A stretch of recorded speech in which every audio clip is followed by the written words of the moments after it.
Okay, welcome.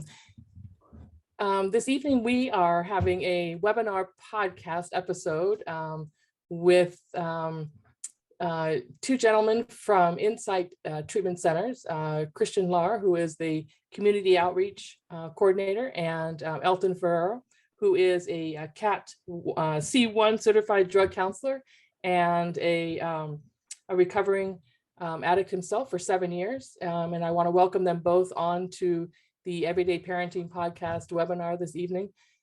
We are going to jump very quickly into our program tonight. I just want to do a brief introduction and why did I reach out to Christian? And I think anyone who's follows me or been involved in any of my programs know that I'm a person who likes to kind of go upstream a bit and be preventative, and also listen to the families that I work with. And this podcast this evening and webinar is really dedicated to those families who I work with monthly, weekly, who are, we have all had this amazing shared experience, not amazing anyway, but we've had this shared experience in this time in our life that is very different than any other time, because what we are seeing and what I've seen with my parents is, if you just for take an example, if you had a sixth grader going into the COVID times of learning, your child is now in high school. And so they missed the middle school years of working on social emotional behaviors, understanding how to work through and to be independent, to kind of break away from family, that normal process, to be able to speak up for themselves, to be able to support themselves. They miss that. And so what we have now in our society is we have a bunch of young adults who are now on catch up. They have to get caught up, and they are now in high school, though, trying to catch up and trying to deal with everyday issues as well as filling in those blanks. And so this is dedicated to those families who are really, taking these young children who were in sixth grade, fifth grade, who are now in middle school and high school. And those kids are now trying to get into the social world. And the social world is very, very different than they were when they were in sixth grade. There are parties, there are events. Kids want to be out social. They want to be out into the world trying things. And there's a lot that's out there. And for parents, I want you to know what is out there. I want you to be aware. I want you to be knowledgeable. So when you do send your child to a party or to an event, you'll be able to educate, remind your children, do some preventative pieces that will prepare them for what they're going to be exposed to. So we're going to jump right in. And Christian and Elton, please take it from here. And we are going to hold questions and open it up to any questions you have at the end of the program. So please write down your questions, hold your questions, and we will definitely have a Q&A at the end. So Christian and Elton, please take it from here. Thank you. Thank you, Maribeth. I really appreciate that. So the goals for today are basically going to be identifying different types of substances and their effects, including the methods and the use, discovering resources, identifying red flags, responding to those red flags, and understand the different levels of care, which Christian will let us know about after, and get familiar with our Insight Treatment Program, again, which will come after my presentation. But the main objective right now is for me to just kind of fill you guys in as to what to look for with your teens, what's out there, and the difference between the drugs that are out there. We do work at a Insight Treatment Program, which is an intensive outpatient for teenagers. So we deal with substance abuse and mental health issues as well. Me being the drug and alcohol counselor at the facility is basically my portion of what I do is in regards to the drugs aspect of it. So we will begin with the basics here, which are basically prescription pills, which unfortunately can be found in almost every medicine cabinet in every household if someone has either experienced a surgery, a broken bone, some sort of pain. Usually every household has these available, like I said, in their medicine cabinets, which are the opioids, the benzos, and the muscle relaxers. You have over-the-counter medications, which can also be abused, which is Benadryl, any form of a sleeping pill, dextromethorphan, which is the main ingredient in a lot of cough syrups, and triple C's, which are also over-the-counter sinus or congestion medications that the kids can take in an abundance to feel an alcohol drunk state. Then you have inhalants, which are whippets, NAS, any type of aerosol like dust off. I've recently seen air fresheners can also be inhaled, and hand sanitizers. Then you have the street drugs, which are the more harsher ones, right? Which is the heroin, the methamphetamine, the cocaine, ecstasy, Molly. And then you have hallucinogens, which is the LSD, the psilocybin mushrooms, which are magic mushrooms, and the DMT that can also be used as well. Go ahead, Christian. All right, so right now, currently, we are in a big state of an epidemic across the United States of America with fentanyl and synthetic fentanyl, which if you watch the news, you've seen many actors and comedians and a lot of people in the music and film industry have recently OD'd by consuming fentanyl-laced cocaine or fentanyl-laced pills and stuff. So this is just to give you an idea as to the amounts of the substances that are deadly, right? First and foremost, fentanyl and the synthetic fentanyl are 50 to 100% times more stronger than morphine. Like I had mentioned before, laced into heroin, also into fake pills and cocaine. And it's stronger, so it's definitely cheaper to use and passes as a more expensive drug, which is why they're cutting these, familiar drugs with the fentanyl, because it is cheaper. You can make, for instance, I'll just talk street slang, right? You can turn a kilo into 2 kilos if you cut it properly with the fentanyl, and you make way more money for less amount of the actual pure product. But right in front of you in these 3 vials, you'll see that that amount of heroin that is in that first vial is a deadly amount that can kill any person, any adult actually. So you can just imagine, if your children are using that. And then the more important ones, the more deadly ones would be the fentanyl and the carfentanil, which is the synthetic version of it. But you can see in that middle vial how little is in there that is a deadly amount that can kill an actual any adult of average size. So again, imagine if your child was to take that amount, it would kill them instantly. And same with the carfentanil, it's 1 little grain that is a deadly amount. So we need to be very careful about the fentanyl epidemic going on right now in the United States. Go ahead, Kristen. Cannabis, THC, marijuana, weed. This is a big one that we see in our facilities a lot, because most of the kids are just, it's just weed. There's nothing wrong with it. But there's different forms of it, right? You have the basic cannabis flower. You have the vape extracts, the edibles. It's very, very important to know that in my opinion, as a recovering addict that was addicted to drugs, for me, that was my gateway drug, was marijuana. Led me to a lot of more, the harsher drugs as a teenager. But so there's different forms of it, right? We have the dabbing, we have the flower, the edibles. It does become an expensive addiction, especially now with the higher concentrates in the THC and all the different flavors. It's way more expensive than it was, many years ago. So it can be a very expensive habit for just being marijuana. So go ahead, Christian.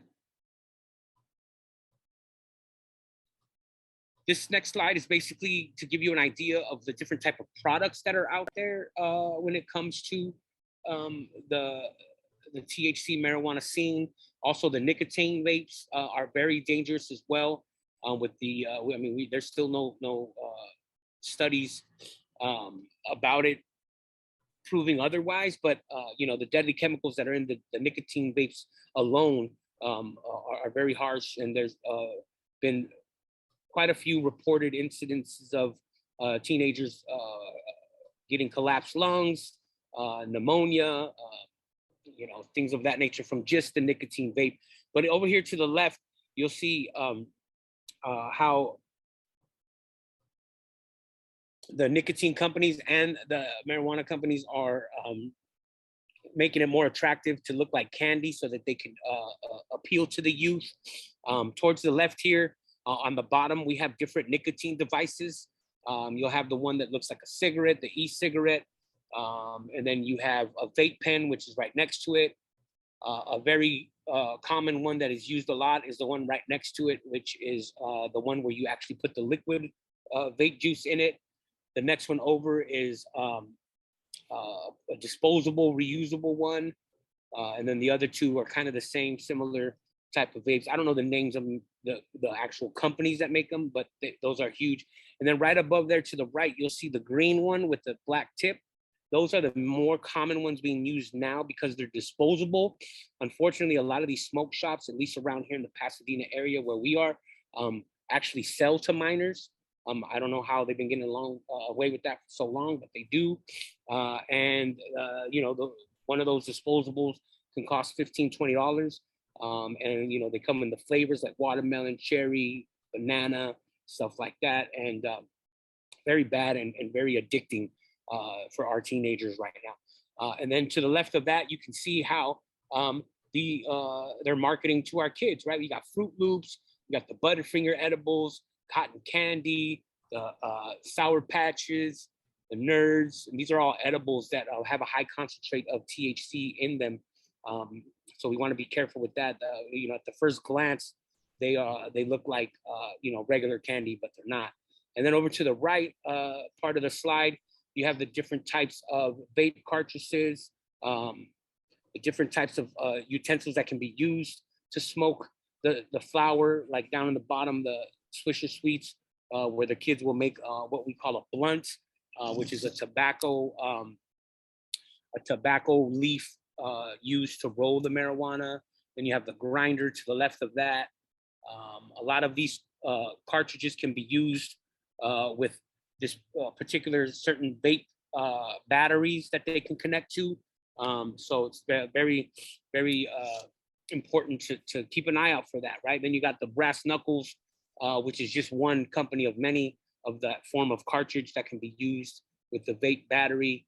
And then right above there, you can see these whippets, which a lot of kids are using to inhale, which is basically a CO2 canister that can be used for any type of air gun, or they use these a lot in restaurants that make their own whipped cream.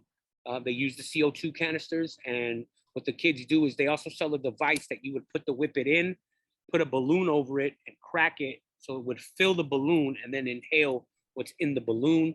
And then to the right and left of those whippets, you'll see what look like cough syrup bottles, which are actually a form of liquid THC that can be put in Sprite, which is the most common drink used for the liquid form of it, or what we call lean, which the kids use the promethazine cough syrup as well.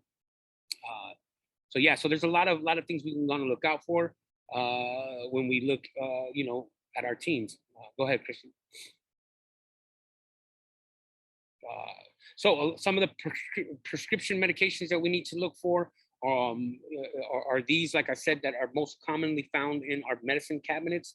If anybody has ever suffered from an injury, any pain of any sort, the opioid painkillers, which are the Vicodins, the Norcos, Percocets, Oxycontin, codeine, etc. Those are very dangerous, highly addictive, and lethal if you take too many of those. Then you have the benzodiazepines, or benzos for short, which are the Xanax, Valiums, the Ativans, Klonopins, and alprazolam. I can never pronounce that word. And then you know, any ADHD medications that can be abused, such as Wellbutrin. Adderall is one of the biggest ones that gets abused. Any type of sleeping meds and muscle relaxers as well.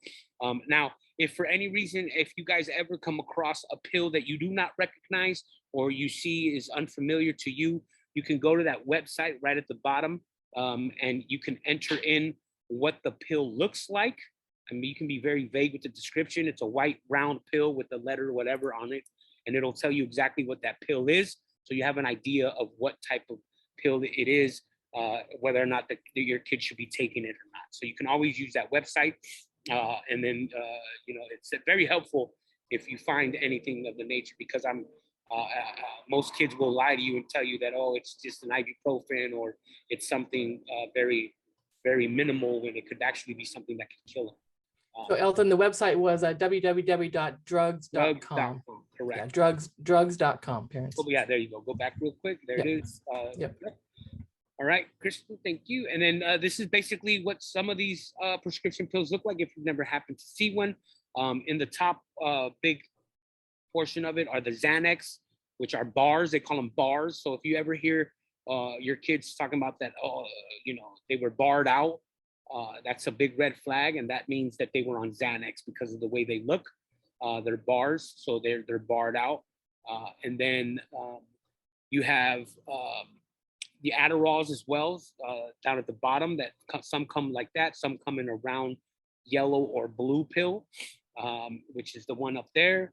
And then you have the Oxycontins over to the right, which are one of the stronger opioid pain medications that the kids are using. And then that bottom one right under there that says M367, I believe it's a Vicodin. And then the one to the left is a Percocet. So we definitely want to be keeping our eye out for those types of pills. If for any reason you see them, you can go to that website to identify what pill it actually is. We also got to be careful too, because now these drug dealers are creating their own pills, which we call pressies, which they look exactly like that, but they're fake and they have fentanyl in them, and that's what's killing a lot of our kids right now as well. So that's something to keep an eye out. Go ahead, Chris.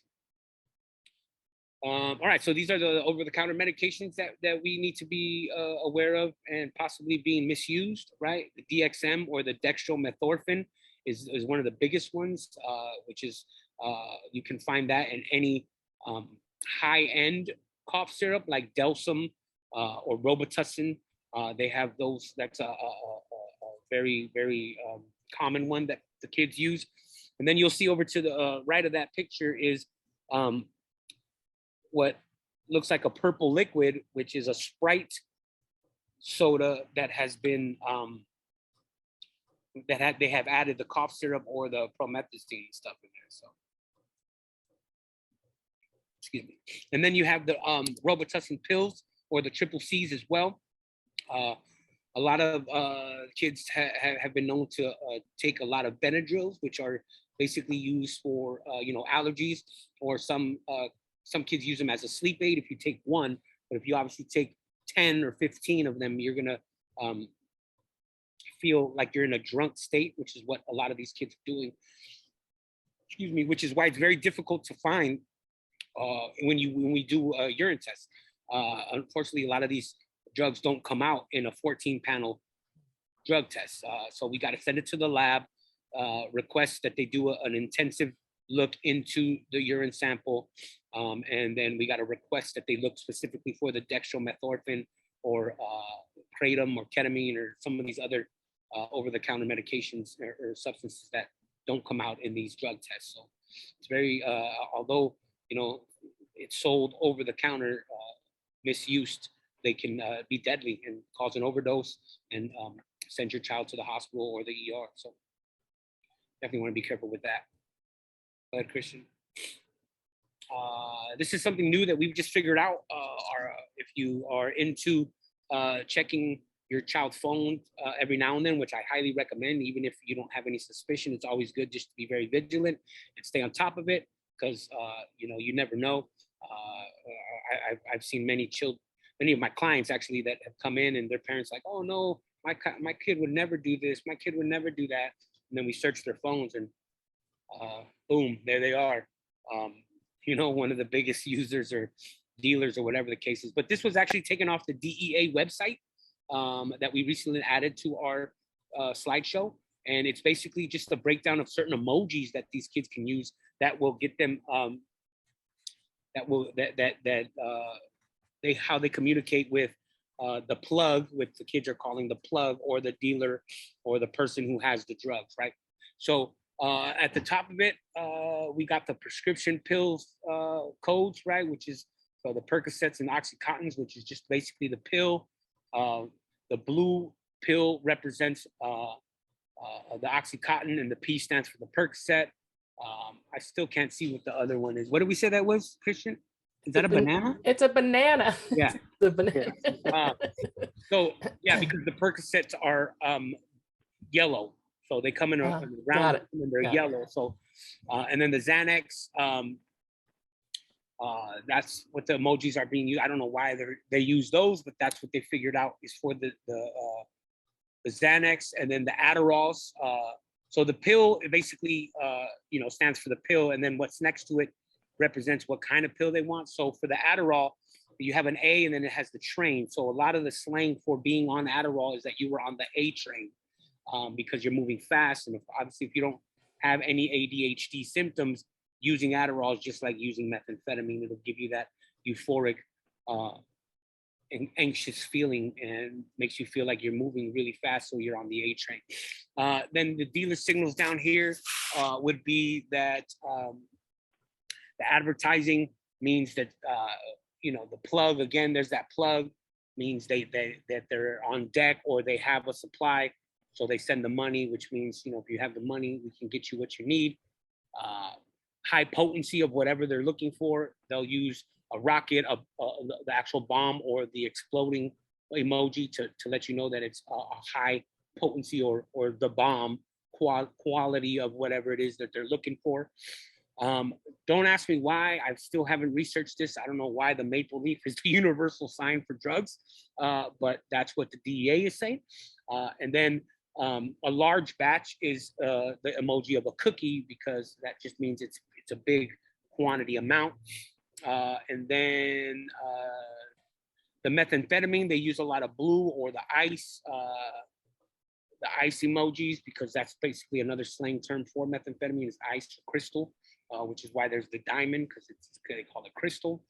And then for heroin, they have the brown heart, and then a dragon, because usually the term is once you start using heroin, you chase the dragon.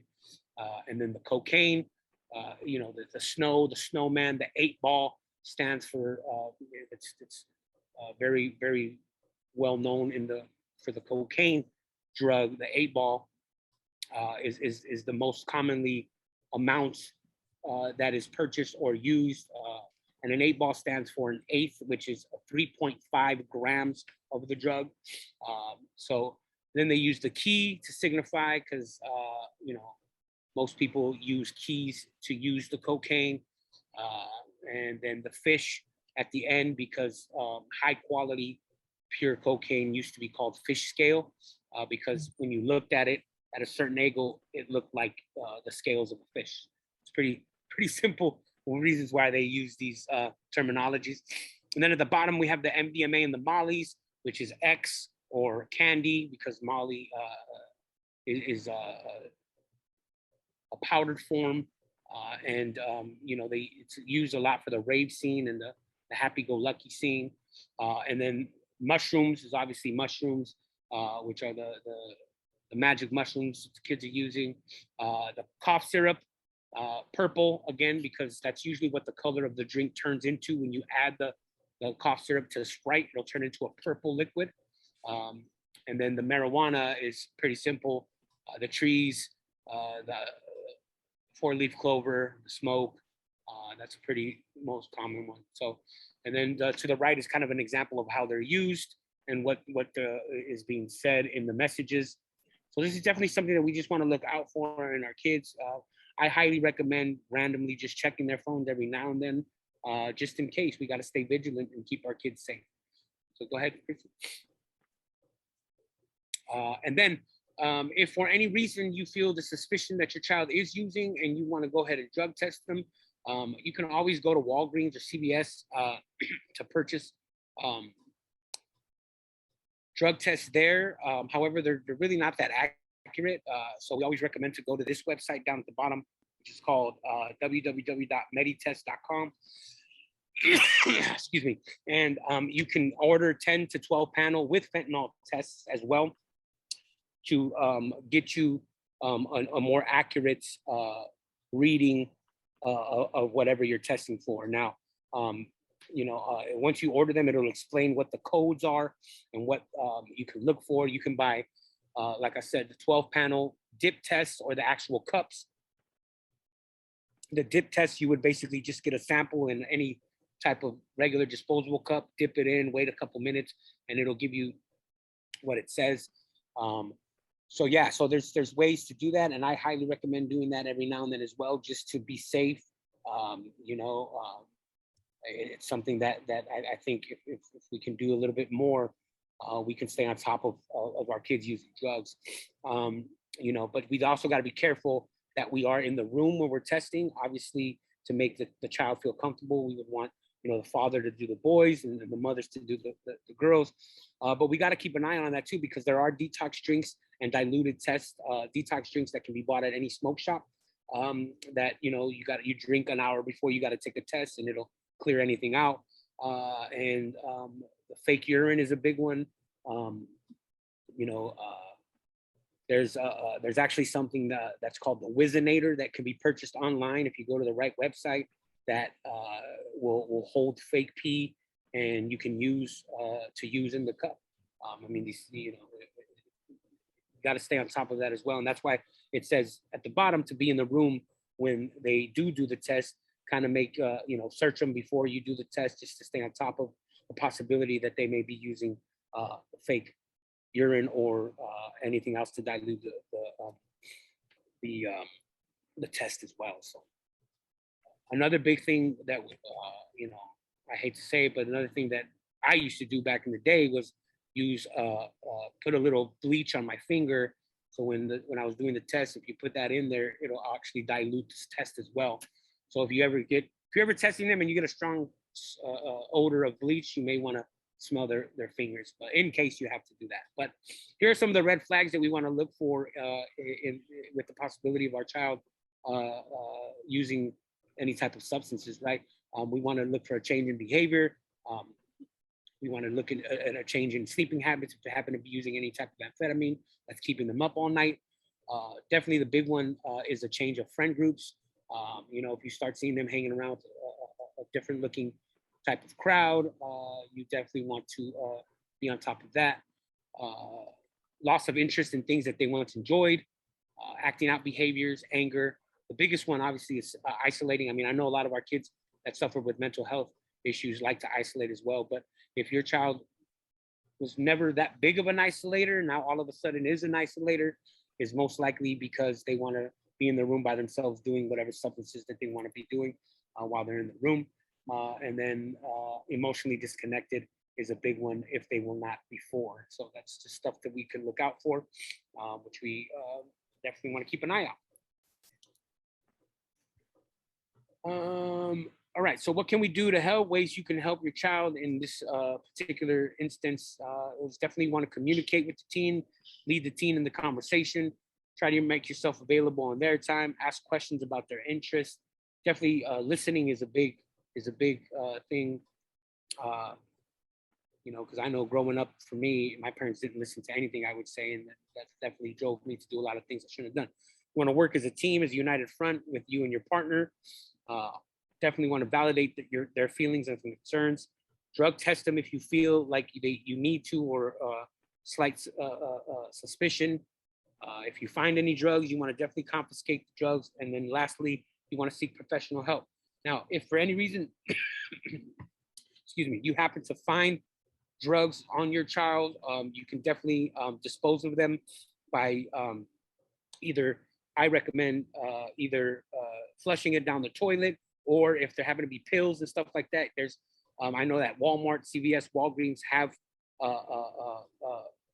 don't know exactly where it is, but I do know they offer a service where you can dispose of those at those facilities as well, because you know, a lot of, like I had mentioned before, a lot of families have medications in the medicine cabinet. Maybe they're old, maybe they're expired, and you don't know what to do with them. You can go to your local CVS, Walmart, and Walgreens and get rid of them that way as well.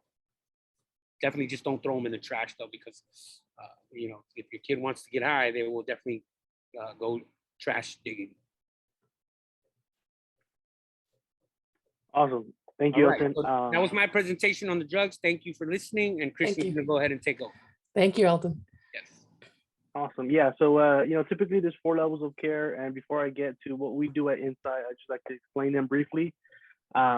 Hospital being the most intense, right? Let's say your child's having a suicidal ideation or plans to harm themselves, to hurt themselves, or is mentally unstable.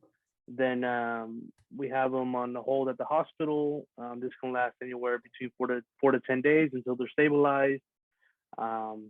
And after, you know, they get stable and whatnot, we have assessed, and depending on the level of care that's needed, they either, you know, referred to the next level of care, which is residential, which is a live-in treatment in a secure setting. So basically, the teens are there 24 hours a day. They receive their treatment there. They eat there.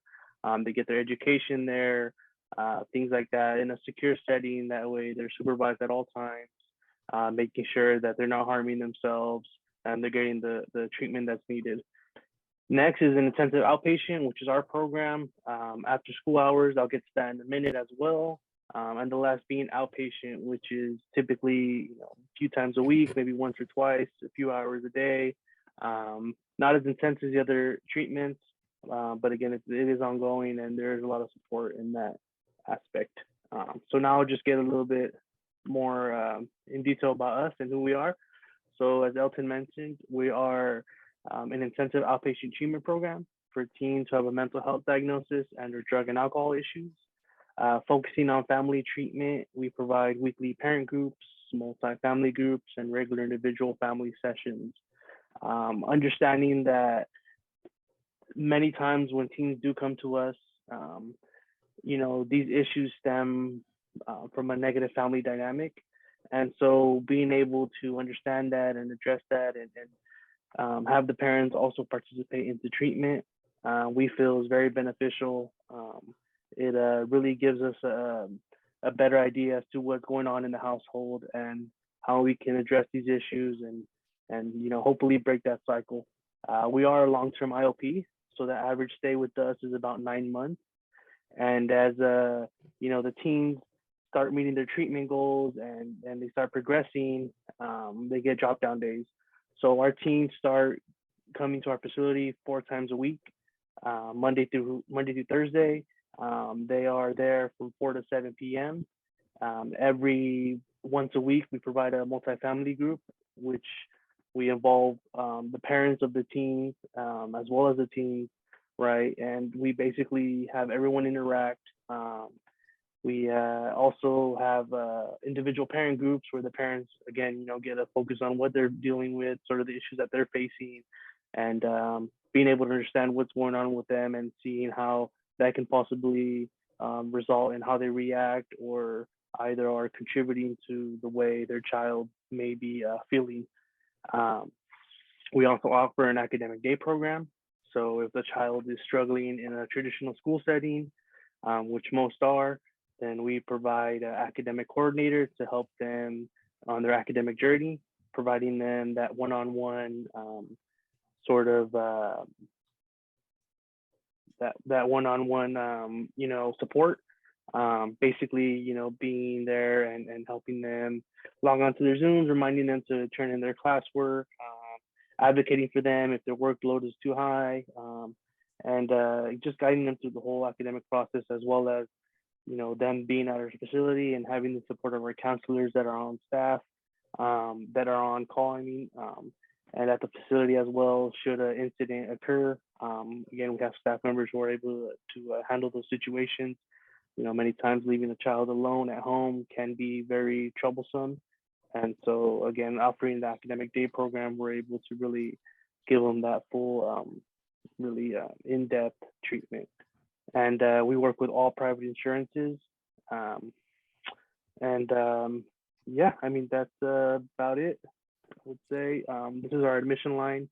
You can reach us at 800-599-8820, as well as reaching us at insighttreatment.com, where you can find more information about us. We have locations all over California, Van Nuys, Pasadena, El Segundo, El Monte, Santa Clarita, Modesto, Merced. And yeah, we're willing to speak with you if anyone wants to follow up or wants to know a little bit more about us. And again, you know, you can always reach us at our website or call our hotline